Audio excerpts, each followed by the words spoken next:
Good evening, everyone. Thank you for joining us today. I'm Dr. Paul Mathai. I'm fortunate enough to be chairing this session, this webinar today, which is brought to you by SADA and APSA. And we have a fantastic lecture today brought to you by Dr. Adell Naidoo, titled Smile Design, Exploring the Pitfalls. So we thank you for joining us this evening, and we look forward to a great lecture. Before I continue, I'd just like to introduce you to our speaker today. Dr. Adell Naidoo is a prosthodontist based in Newlands, Cape Town. She qualified in 2005 with a Bachelor of Dental Surgery degree from the University of the Western Cape. And while completing her community service in 2006, she offered her professional services to the underprivileged children by volunteering at the Wentworth Foundation. In 2007, she began practicing general dentistry in the private sector, and in the same year qualified with a postgraduate diploma in dentistry. After spending several years in private practice, she developed a passion for prosthodontics and went on to complete a Master of Dental Surgery degree in prosthodontics in July 2023, and this was done at the University of the Western Cape. Alongside private practice, Dr. Adell maintains an affiliation with the University of the Western Cape, where she serves as a sessional consultant. Dr. Adell has in recent years been named co-winner of the ITI Southern African Poster Competition and a finalist in the South African Academy of Aesthetic Dentistry Battle of the Speakers in 2019. Dr. Adell has also lectured at local study clubs and congresses and recently presented internationally at the International College of Prosthodontics Conference in Shanghai, in China. Dr. Adell is a member of the Academy of Prosthodontics of South Africa and the International College of Prosthodontists, and also of the International Team of Implantology. So we look forward to having a great lecture with you, Dr. Adell Naidoo. Thank you for affording us and spending the time preparing a lecture for everyone this evening. We look forward to what you have to say. Thank you. Thanks so much.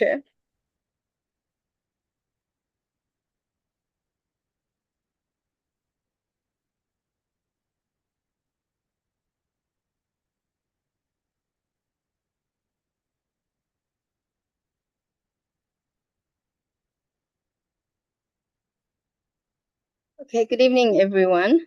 Thank you for that introduction. Paul, it was appreciated. All right, so let's get right into it. So I'll try to imagine or picture putting a puzzle together without actually knowing what the outcome would be. So in dentistry, AI is increasing its role in smile design, and it's allowing us to show our patients what the outcome could be and what we're actually aiming for. However, artificial intelligence does require human intelligence. So this evening, we are going to be exploring the pitfalls of smile design. Just to know that I have gotten consent from patients for pictures that are presented here tonight. This is a saying that I saw, and it really resonated with me, and I thought it was quite powerful. So I found that the power of a smile is exponential in such a way that this quote by Charles Darwin says that even the simulation of an emotion tends to arouse it in our minds, which speaks of what a smile is. And these smiles are in our hands every day. So before I started putting this presentation together, I, of course, went to our trusted Google, and I typed in the most beautiful smile in the world. And guess what pops up? The king of pop. So I'm sure with our dental IQ, we could probably find aspects in this smile that don't match the ideal, but what really is the ideal. And second to the king of pop, which I actually thought would be the #1 smile, was the queen of smiles, Julia Roberts. Well, then again, that's my perception of a beautiful smile. So Julia Roberts' smile has actually become a hallmark in Hollywood, and everybody knows about a Julia Roberts smile. So much so that her smile is said to be the most requested smile when people seek smile makeovers. Interesting, don't you think? But like I said, my perception of a beautiful smile, maybe not everyone's perception. So how would we actually, today, how would we actually give this to our patients? So today we've got several digital smile design programs that actually assist us in providing this to our patients with many libraries where we can choose the size, form, shape of our teeth. As we are mostly familiar with is the DSD, a digital smile design, which is the DSD. So others which are taking over the market, or well, when I was at the World Symposium recently, the ITI World Symposium, Smile Cloud was really at the forefront of everything. But there are several different smile design apps that we are able to access. But before we get to the digital planning or the digitally planned smile, what did we do before that? So if we just take a step.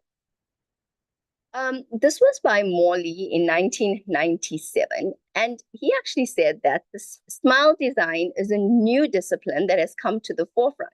So back in 1997, it was smile design was there, and I'm sure prior to that as well, where the specific design considerations were actually drawing off what you would want the smile to be and then transferred into an analog wax-up, which we are all familiar with. So the parameters set down here for what the design should be went back to 1973. We are familiar with this, Lombardi, which set out the golden proportion. And interesting enough, as we would know as well, that was set up for denture teeth. We know from current research or more recent research, which also was stated back in 1997 by Morley, that these proportions are actually not found in the majority of the population. So more recent research, Londono in 2021, and then we look at Ahmed, which also evaluated the golden percentage, golden proportion in teeth back in 2021 as well. So recent studies that have shown that these dental ratios are actually not seen in the majority of the population, and actually go to say that it should be set according to racial and ethnic basis. So when we try to bring in smile design here, we're looking at libraries that are already libraries of teeth that are already in these programs. Another one looked at the mathematical tooth proportions. So this also looked at the recurring aesthetic proportions, which is known as the red proportions, and also found that these proportions are not found in the majority of the population or all of the population. So does that mean that we throw it out? No, it actually remains as our guidelines, and we can build on that to individualize smiles. So taking all of these proportions into consideration, and what I find very interesting, which we all do today, is the fifth dimension in aesthetic dentistry. And that is where we're adding a person's personality into the setup. So a smile, which was just lips being forced apart and showing off teeth, has now become quite intricate. So I'm going to go back to analog just briefly, just to highlight what our workflow would be in these instances. So here we have a patient, of course, seeking to improve his smile, to close up spaces that he has from his missing teeth, and also to improve on the anterior teeth. So here, an analog wax-up was done. Once that was done, the flow from here, which I want to highlight, went into a trial smile in the mouth, or what we would call a mock-up. From at this point, we are now happy that we can actually give this to the patient. It works with the surrounding dentition, with the occlusion, with the facial features of this patient, and we're able to go ahead and finalize the case, giving the patient what we set out to do. So traditionally, this would have been done by the technician. And from here, we see, of course, with the digital era, everything has now been changing. With all the many apps that we have, what is it that we actually need? So I'm sure we all know about it, but I just want to highlight it. We essentially need a camera or a smartphone just to take the necessary pictures, and an intraoral scanner. So by doing this, we're able to send this off to our technician, or if we access our apps, we can then go ahead and do the smile design. So it's actually made it quite simplistic compared to analog. So my question from here that I asked myself, and when I started doing smile design, was, is a digitally designed smile clinically reproducible? Because we're looking at something on a computer, and I guess we can be very blunt and say that we can do anything on a computer. We can change anything to the way we want it to be, but are we able to reproduce this clinically? And it then comes down to patient satisfaction. Our patients are satisfied if we're able to achieve the treatment that we set out to do. If we're unable to achieve that and patients' expectations are high, there will be dissatisfaction because, of course, they're not getting what we proposed. So the very first case that I did with the digital smile design was to close up anterior diastomatas. So a young girl, beautiful young girl, sent through from an orthodontist, from an orthodontic consult, where orthodontics was not really an option for her. And we decided we would just close up these anterior diastomata for her. So I thought this was a case, I'd say it in inverted commas, simple, because nothing really is simple, but I'm going to put it in inverted commas, a simple case for to start off with. So a 2D smile design was done, and I actually was very excited about it. I was really happy with what I saw. Showed this to the patient. Patient's also very excited about it. We then went through and printed a model, so 3D printed a model of that design. This was the trial smile, and I thought it looked great. I liked the shapes of the teeth, just a full picture of the trial smile. But at this point, the patient then said to me, for her, it doesn't look realistic. It's taken away what she actually is. And so I would have liked to complete this. I thought this was a nice case just to do an injection molding. So really preserving the tooth structure and just doing minimally invasive treatment. However, we ended up just doing freehand composites for her, keeping her canines exactly where they were. But the point that I wanted to make in this was the flow for me first time using this, I thought it was actually good. And I thought that had I gone through and maybe done an injection molding on here, I feel I would have gotten quite a nice result for her. Of course, it went back to what the patient's expectations were. So moving on to something that I found was a bit more challenging for me was a full mouth rehabilitation. So this lady presented with, at this point, failing restorations. And as you can see, one of the things that stood out, this is an exaggerated smile, but one of the things that stood out for her and one of her main complaints were the excessive gingiva that she was showing, according to her, in that area. So before embarking on this case, I went ahead and thought, okay, let's do a smile design here. And what is really nice about smile design, of course, is that the patient is able to visualize everything before we touch the teeth. Before we pick up our handpiece, our patients are able to visualize it. So this was the video that I proposed to the patient after doing the smile design. And as you can see, the one thing that's really stands out, which the patient saw, was, yes, it was covering the gingiva that she was unhappy about.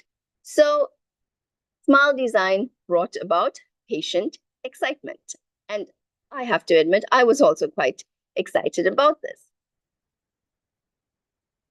But there were many lessons that I learned in doing the smile design. So the first lesson that I learned that was taught to me was, this was a case that was a combination of both implants and tooth-supported crowns. Of course, at this stage, the oral hygiene of the patient, this is just the initial pictures. We needed to work on that. In her defense, though, all of the margins of her crowns needed to be addressed. They were leaking. She really needed this rehab done. So just to point out the teeth that had implants, I just marked it on. And here, the issue that we now have is that with the gingival margins that are already set, and we want to offer this patient a nice, harmonious smile. So that was the first problem that I ran into. So not so much, I would say, challenging from the smile design app itself, but just something to add into this case. So the next challenge that I found, or the next lesson that I learned here, was the smile design program that I used for this case. So if you remember right at the beginning of this case, I said a full mouth rehabilitation. However, the smile design program that I used was only able to design the smile from the 1.5 up until the 2.5. So it only went up until the premolars. So the lesson that I learned here is that the program that we're using, we need to make sure we know all the features of the program before embarking on using a specific program. Because as I found out here, that programs are different. So the picture on the top right just indicates what the smile design that was proposed. The next lesson that I learned here was that with the smile design programs, there are no biological parameters that are actually taken into consideration. AI cannot say to us that the amount of surgical crown lengthening that I want to achieve here is not going to be possible.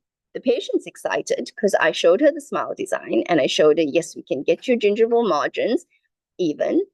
But when I now take this to my surgical colleagues and they examine her and do their workup, it's actually not possible to give her what she actually wants and the smile design that I actually generated for her. So following all the guidelines and the parameters in doing the smile, this is what was proposed. But the challenge here now is that I'm unable to give this to the patient because smile design, it does not take into consideration the biological parameters that we have to work with clinically. The next lesson that I learned here was the workflow of which I followed. So once the 2D smile was done, from here, this might not be the case for everyone, but just so that you know that you can actually run into these problems. I had to then transfer this over to a lab who was then to do the digital wax up for me and of course print the digital models, etc.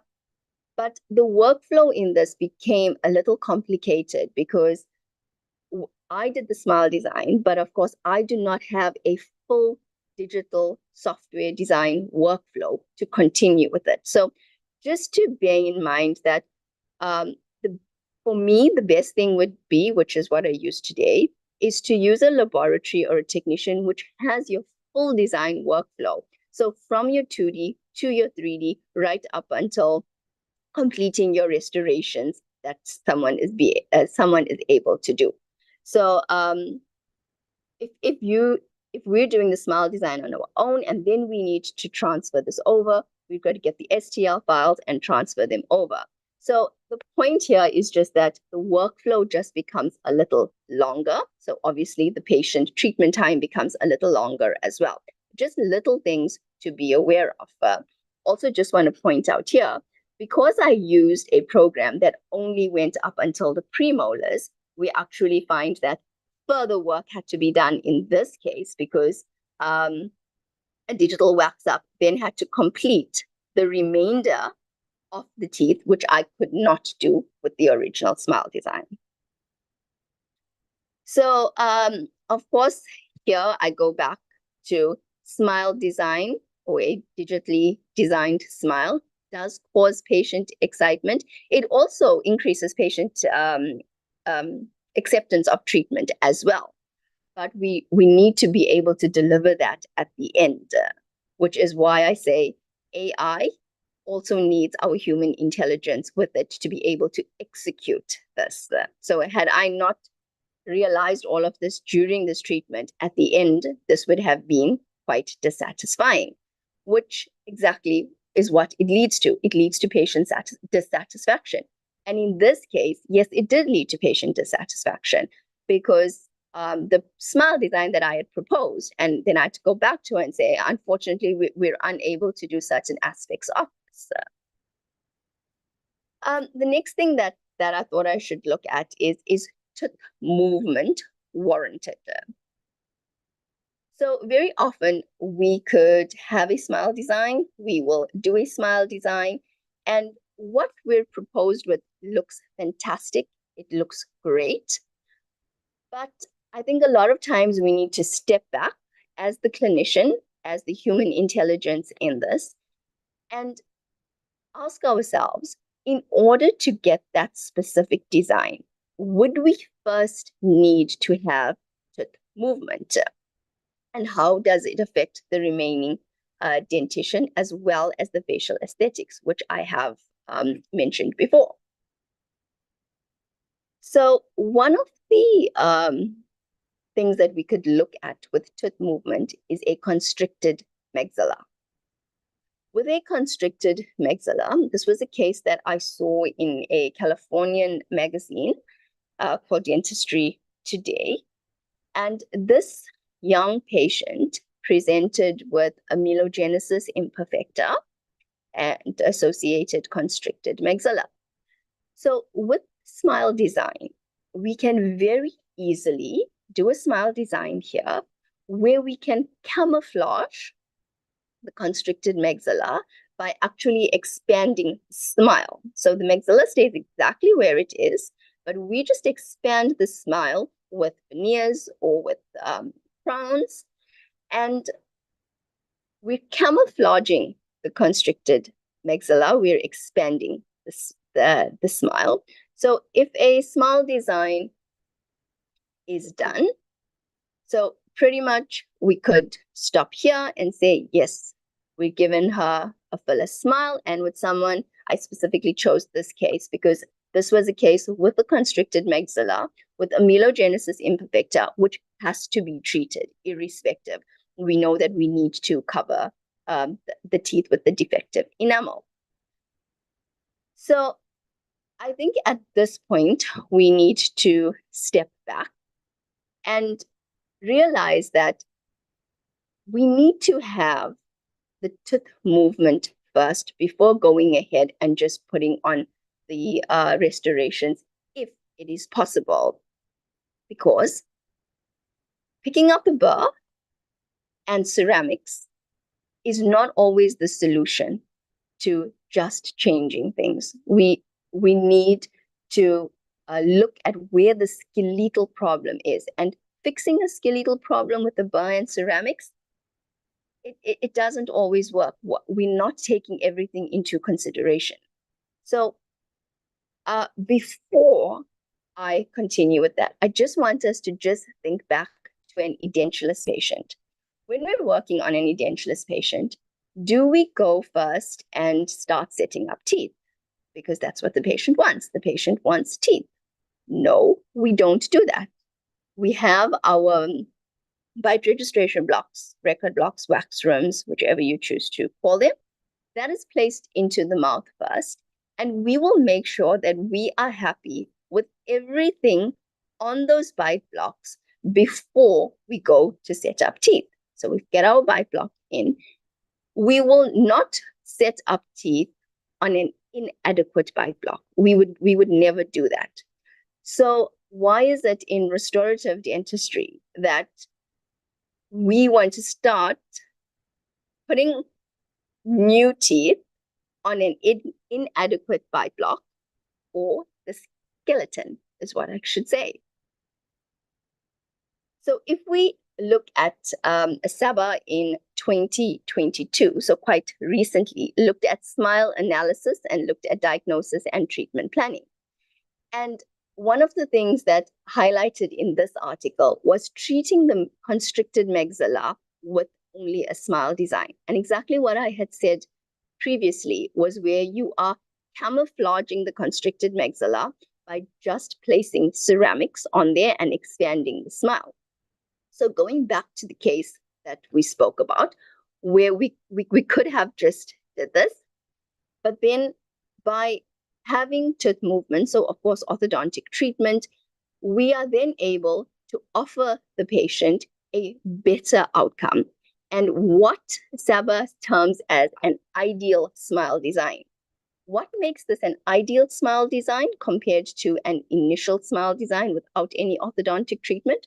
With this, by knowing that there needs to be tooth movement, by knowing that there has to be orthodontic treatment first, which AI is unable to say to us.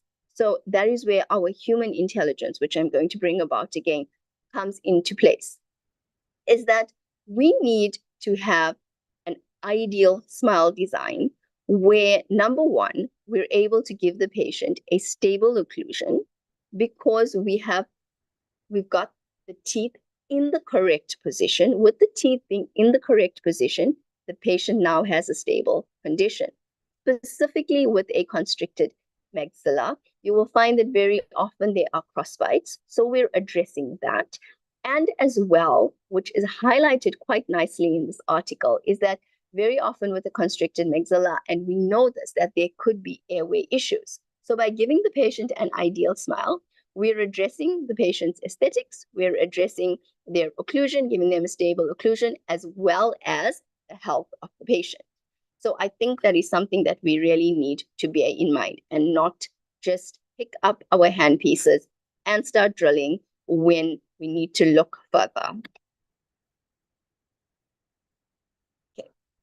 The next thing is surgical intervention warranted?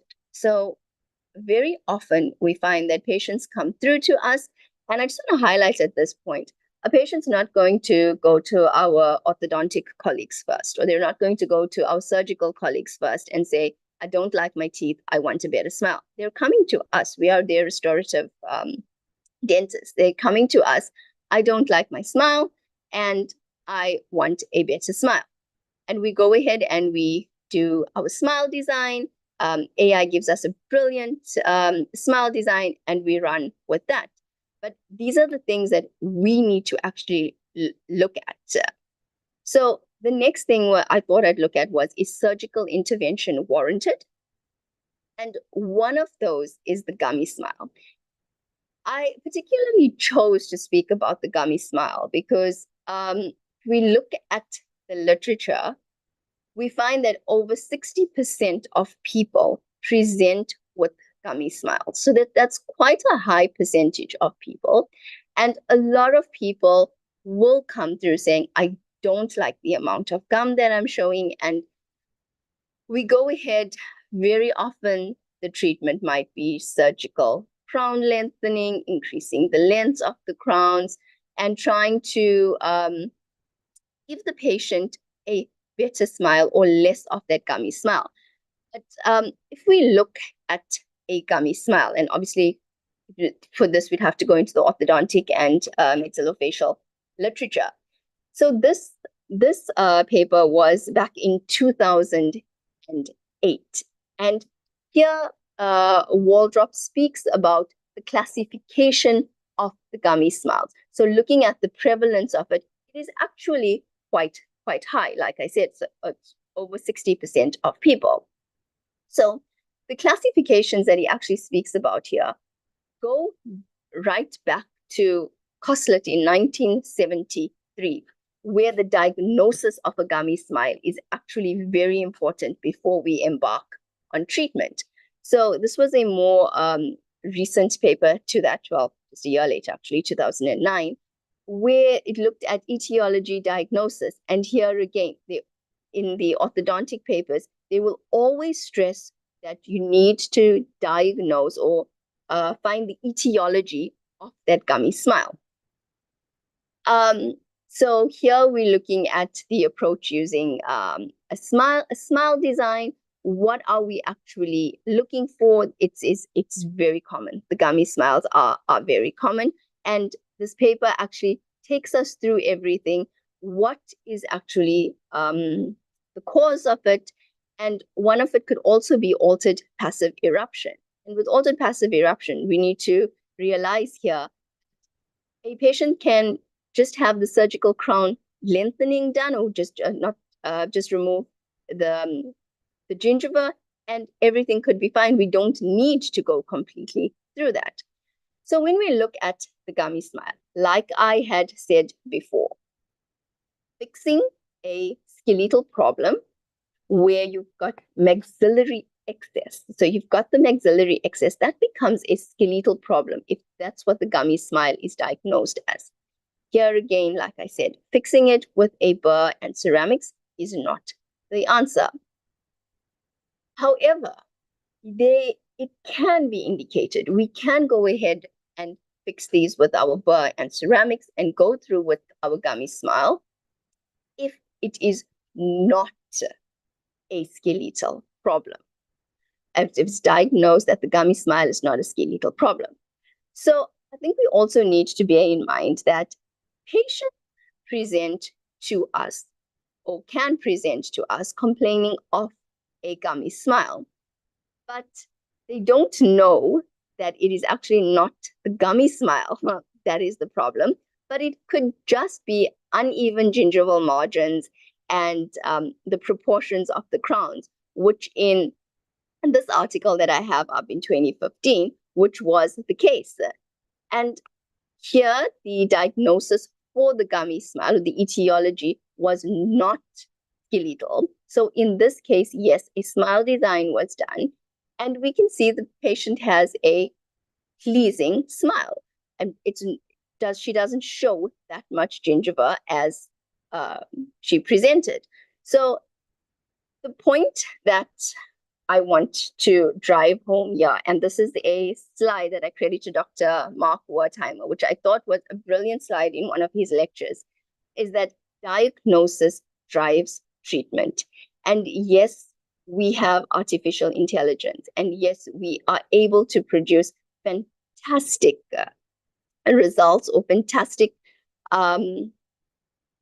it's a fantastic tool. I think that's the word that I always keep in mind when it comes to a smile design. It is a fantastic tool that we can use in treatment planning, but the diagnosis and the treatment planning needs to be done prior to doing the smile design. We cannot rely on the smile design to, by any means, diagnose the patient or let that be what we run with for the remainder of our treatment. So I really think that I need to drive the point home that diagnosis drives treatment, and that the smile design is just a tool that we use during our treatment planning, just like several other tools that we use in dentistry. Okay, so I went back to the literature to see what actually does the literature say about our conventional wax-ups and conventional way we would do smile design and with the digital smile design. So this was a paper in 2021, And they looked at the assessment of patient and dentist preference between conventional and digital diagnostic wax-up. So what I liked about this research paper was that one technician was used throughout this research paper. So for every patient, a smile design was done. So first, a smile design was done. And then from smile design, like I said, one technician did a conventional wax up and a 3D wax up. And it was actually found that a conventional wax up brought about better aesthetics, better harmony with the facial aesthetics compared to the digital wax ups. And another article, this was the most recent one that I've seen in 2023. This was actually quite an interesting article. So this, as you can see by the title, it evaluated the facial aesthetic outcomes of digital smile designs generated by both artificial intelligence and dental professionals. So dental professionals referring to the technicians who are doing the diagnostic wax-ups. So here they looked at, of course, perceived facial aesthetic outcomes, because like I said, it's what we perceive. And what was nice about this paper is that they looked at doing a conventional and digital based on a smile design.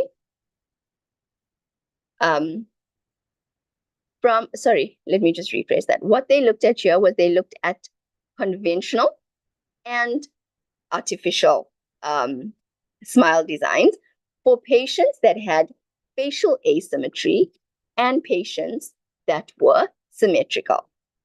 And this is quite interesting, is that for the patients with symmetrical faces, they found that the AI, so our digital smile designs, brought about pleasing results just as well as the conventional. However, for the asymmetrical patients, it was actually found that the conventional wax-ups proved to be a lot more aesthetic compared to the AI smile designs that were brought about.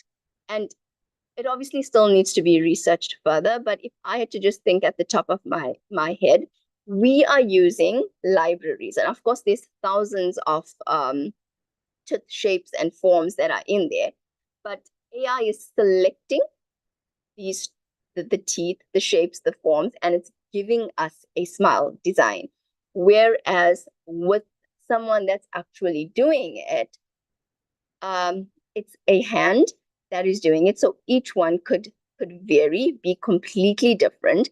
So I think we just need to remember what I took out of this paper was that with asymmetrical faces, we could have a conventional wax up bring about better results, according to this recent study in 2023. So where are we now, or where am I now at this point in time, using AI to do my smile designs? I have to admit, we use it in our practice all the time because, like I said, it's a fantastic tool in treatment planning. But it's how you actually use artificial intelligence and how you actually are using this tool. So, for example, the way we would use it is a 2D design is done first, but I do not believe by any means that you can stop here. You cannot just stop at just doing this on a 2D design and then saying, okay, giving this to the patient, this is what we can offer you, and then continuing with the work. From here, a 3D design is done. And with the 3D smile design, we're getting a lot more information from here. You can actually see, we're looking at occlusion. We're looking at where do we need to add? Where do we need to remove? This picture actually shows us how are we lengthening the teeth? So the 3D smile design, I think, has to always be done with a 2D. So a 2D smile design to show the patient, this is what your proposed treatment could be, this is what we could offer you, together with the 3D smile design, which gives us a lot more information. So as clinicians, I really do think that that is what we have to add into that. So I go back again to the power of a smile is exponential. And like I said earlier, even the simulation of any emotion tends to arouse it in our minds. So we know what the power of a smile is. These smiles are in our hands every day. And I do think that we can give this to our patients with a combination of artificial intelligence with our human intelligence. Thank you. Thank you very much, Dr. Naidoo. Just a message to all participants, please feel free to just put your questions, if you have any, in the Q&A tab, and we will look to getting it answered.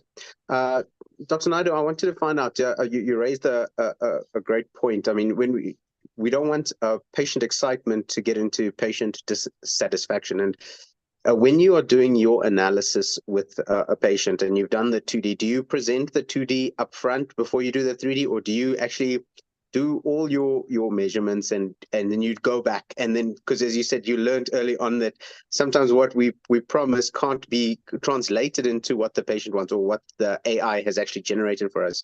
Do you take that time to go then to the 3D, which gives us more details, functionality of the smile that we're designing, and that fifth kind of dimension that you can then apply, as you mentioned? Do you tend to then say, we've done the diagnostics, let's have a discussion later, or do you kind of present upfront to get that patient excitement so that the treatment will likely progress? So the way we do it is we do the 2D and the 3D smile design at the same time. So I like that term, patient excitement, but like I've learned, we don't let our patients get really happy and then at the end of it say, I'm sorry, we can't do this. So the pretty much what we would follow is a 2D smile design and a 3D smile design. From the 3D smile design, we have printed models made. We then go ahead and do a trial smile or a mock-up. And from there, we then decide, is there anything that we're changing? Or if we're happy with it, then we go on from there. But I never just show the 2D and stop there. Or like you said, show the 2D and then go back to the 3D. So it's a 2D, it's the 3D, it's the printed models, it's a mock-up, and then from there. So one thing I find is that, yes, with the 3D, we can still check the occlusion, but in the mouth is the best place to check it. So with the mock-up, we can actually check that occlusion. We can check all the excursive movements. And then also from there, there's also the provisional phase. So it's still quite a bit before we actually get to that final phase. But to answer your question, it's always a 2D, 3D, and a trial smile before starting treatment. Okay. I'm just quickly going to the Q&A section, Doctor. Okay, so we'll just start first with Dr. Baloy. He says, hi, Doc. At what stage would you recommend the use of a face bow? So look, a face bow, we basically just want to get that parallelism, okay? And there's digital face bows that can be used. There's as well. So if you're doing it digitally, so when you're doing the 3D smile design, so I'm speaking specifically here now about the smile designs and the digital smile design.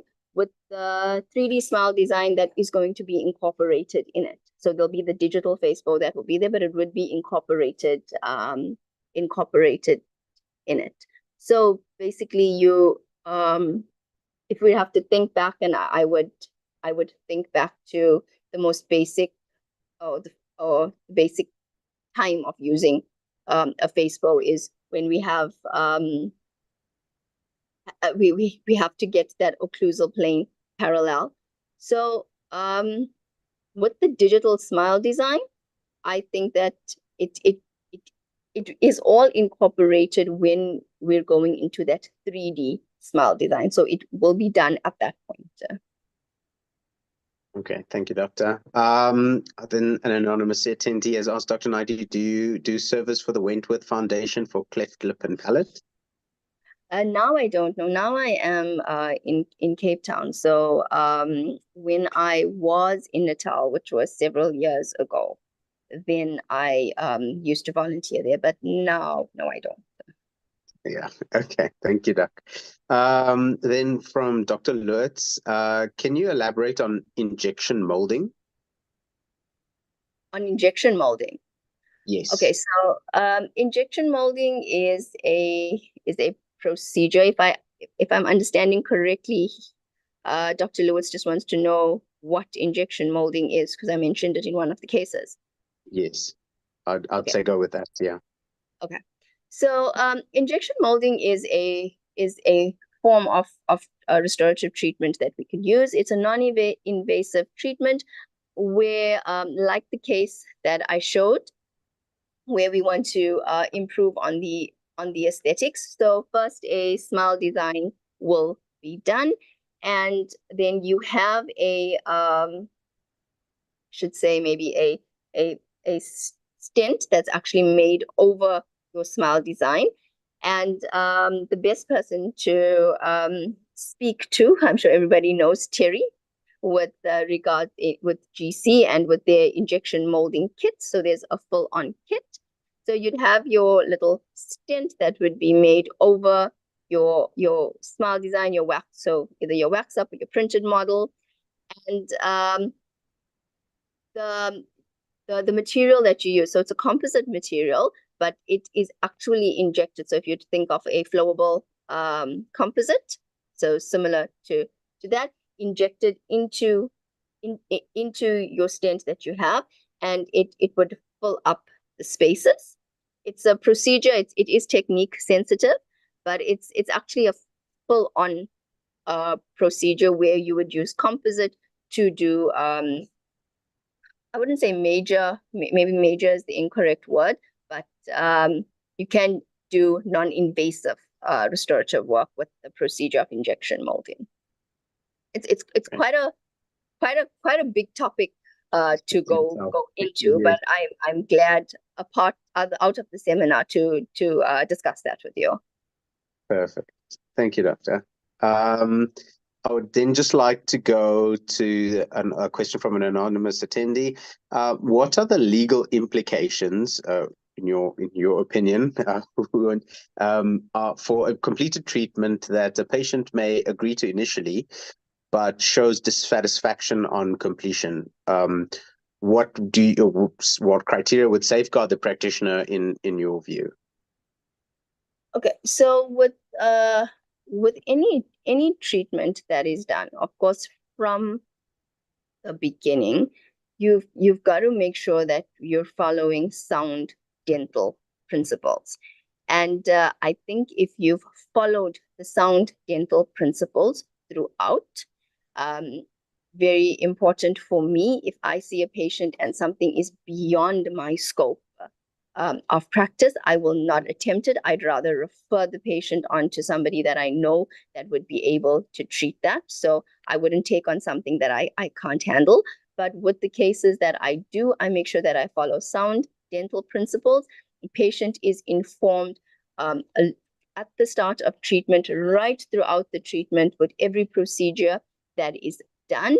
And if a patient is dissatisfied at the end of it, and it actually becomes an issue where it becomes a legal issue. And I think if you've got all your documentation, which is of course we know really important, record keeping and consents and documentation, I think everything at that point, if you've followed all the sound principles, and also what would be most important here is what is the patient actually dissatisfied about.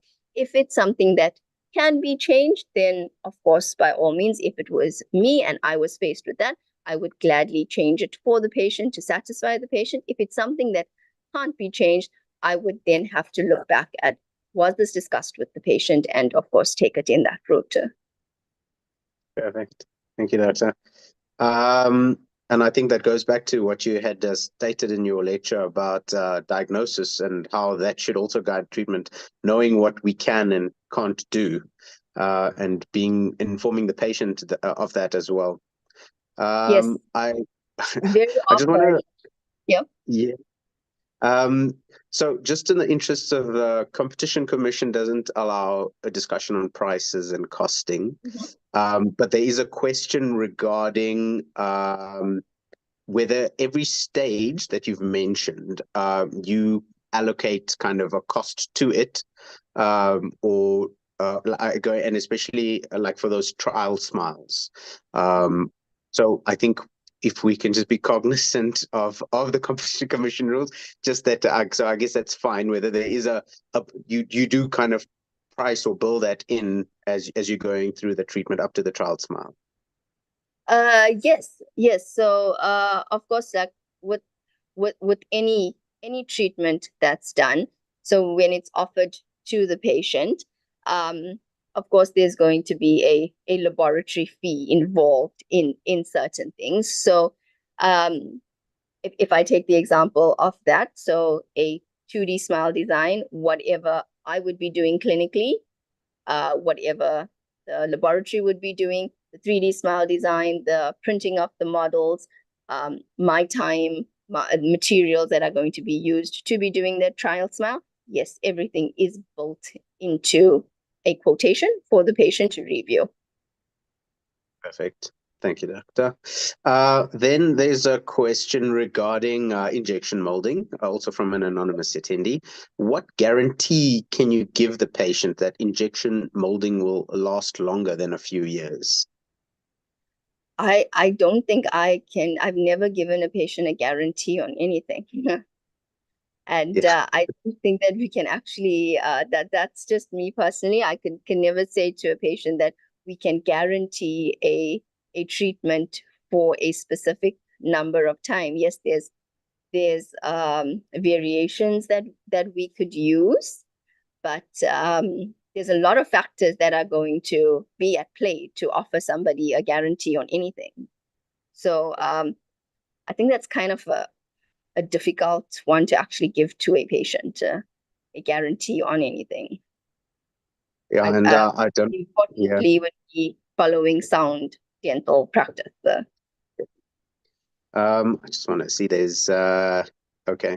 So I mean, just speaking on that, I don't know if you follow Prof. I think Mark Blatz on Instagram. So he does a lot of these posts, and he's even said, I mean, he's a proponent for injection molding where necessary. But as you said, you can't guarantee, and a lot of the time it might just be an interim treatment until the patient can then afford something that's longer lasting, if needs be. True. Apart from that, I think we've handled all the questions. Thank you so much, Dr. Naidoo. If there's, I would just like to thank you for taking your time out. I know it takes time and effort to put about such a nice presentation, so thank you for that. And we look to see more of you on different topics. But thank you for taking the time out and educating us all on the pitfalls, which we sometimes, when we jump with that patient excitement, I'm sure there's also practitioner excitement that kind of creeps in, and we lose sight of it. So thank you so much. It was really educational. Much appreciated. Thank you. Thank you so much. And thank you to everyone for attending. Thanks. All right. Thank you all for joining us. With that, then I think we can call this webinar to a close. Thank you for taking your time out on a Thursday evening. Have a great evening further. Thanks. Good night, everyone. Good night. Good night, everybody. We will close the webinar now.